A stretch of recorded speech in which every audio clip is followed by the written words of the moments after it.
ওহ, শুনে তো খুব খারাপ লাগছে।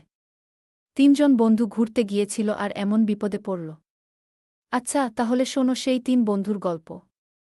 এক ছিল রনি, আর এক ছিল মিতু, আর ছিল তাদের সবচেয়ে প্রিয় বন্ধু টুটুল।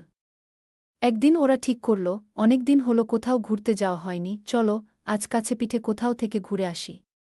ঠিক যেমন ভাবা তেমন কাজ। বের হয়ে গেল ওরা তিনজন। কিন্তু কে জানত ওদের এই ছোট্ট বেড়াতে এমন ঝড় উঠবে।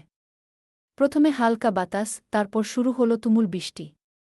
সাথে মেঘের গর্জন আর বিদ্যুতের ঝলকানি। ওরা কোনোমতে একটা গাছের নিচে আশ্রয় নিল। কিন্তু প্রকৃতির যে কি খেয়াল তা কে বলতে পারে। বৃষ্টি থামার পর যখন ওরা বাড়ির পথে ফিরল, তখন দেখে একই।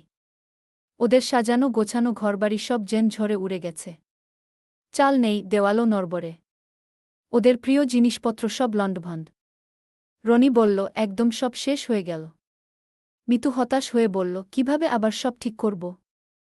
আর টুটুল, যে সবসময় হাসিখুশি থাকত, সেও যেন একটু দম হারিয়ে ফেল। কিন্তু বন্ধুরা তো আর এমন বিপদে ভেঙে পড়ে না, তাই না? ওরা একে অপরের দিকে তাকাল। টুটুল বলল, ভেঙে পড়লে তো চলবে না। চলো আমরা আবার নতুন করে সব শুরু করি। একসাথে থাকলে আমরা সব পারব। রনি আর মিতুও যেন একটু শক্তি পেল। ওরা ঠিক করল, আজ থেকেই আবার সব গোছানো শুরু করবে। তিন বন্ধু মিলে হাত লাগাল আর একে অপরের সাহস জুগিয়ে